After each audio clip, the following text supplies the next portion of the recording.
Une histoire pleine de paradoxes. Entre la SNCF et les Français, la relation oscille entre attachement... C'est confortable, c'est silencieux et on peut bosser correctement, sans problème. Et agacement. Je devais arriver à Paris à 10h35, je vais arriver à midi. Petit problème. Ouais, je pense qu'ils vont me voir arriver à l'accueil tout à l'heure.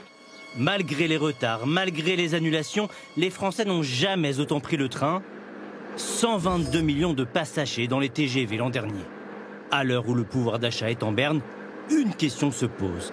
Paye-t-on en France le juste prix pour notre transport ferroviaire? Franchement, comparé à la voiture, ça revient moins cher de se déplacer en train, donc oui, je me retrouve bien. Personnellement, avec mes 2 enfants et mon mari, on n'a pas de voiture et pour partir en Bretagne, on prend le train et c'est devenu inabordable. Je trouve ça quand même trop cher, en tout cas moi, pour un étudiant, j'ai du mal à suivre.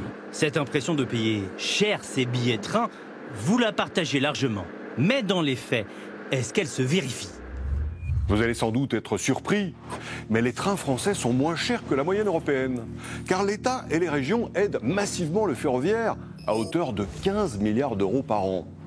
Pour rénover un réseau ferré qui a parfois jusqu'à 100 ans d'âge et pour subventionner le fonctionnement. Quand on additionne le prix voyageur et l'argent versé par le contribuable, la situation de la France est beaucoup moins flatteuse dans le classement. En 2022, nous avions ainsi les TER les plus chers d'Europe à cause de l'organisation et de la gestion de la SNCF.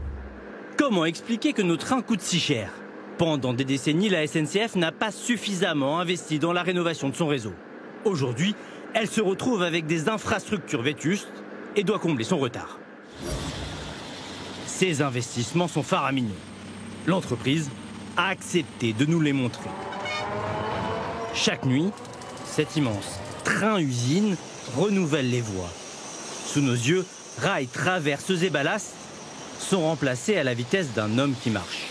On voit le rail ancien qui a été dégagé, soulevé et qui vient passer par-dessus le nouveau rail. Et puis le nouveau rail qui va prendre la place de l'ancien. Ce train-usine renouvelle jusqu'à 900 mètres de rail par nuit, 10 fois plus que le procédé traditionnel, pour un coût lui aussi nettement plus élevé. Pour être très concret, lorsque ce train-usine fonctionne, eh bien chaque minute, c'est environ 6 000 € la minute. Évidemment, ce sont des investissements très importants, mais absolument nécessaires parce que la régénération du réseau, c'est la fiabilité du réseau et c'est la qualité de service rendu aux voyageurs. Sur ce chantier, 300 ouvriers travaillent chaque nuit. Des tâches difficiles, techniques, exigeantes, des profils que la SNCF a le plus grand mal à recruter. Alors, en plus des machines, l'entreprise investit massivement dans l'humain. En témoigne ce campus universitaire flambant neuf près de Lyon. Il forme chaque année 53 000 employés de la SNCF. On arrive et puis tout est préparé, on a notre chambre, on est nourri, logé ici. C'est un critère aussi qui joue sur la balance aussi. Oui. Et surtout, cours théoriques et pratiques, l'alimentation optimale. Exercices de simulation 3D, réalité virtuelle. Il faut bien vérifier que cette semelle-là soit bien décollée de la bande de roulement. C'est desserré. Ici, tout est mis en place pour former au métier d'aujourd'hui et de demain. On recrute beaucoup, environ 2500 recrutements par an pour les 10 années à venir. Et donc, l'idée, c'est de recruter de véritables talents, de véritables compétences et de les conserver une fois formés.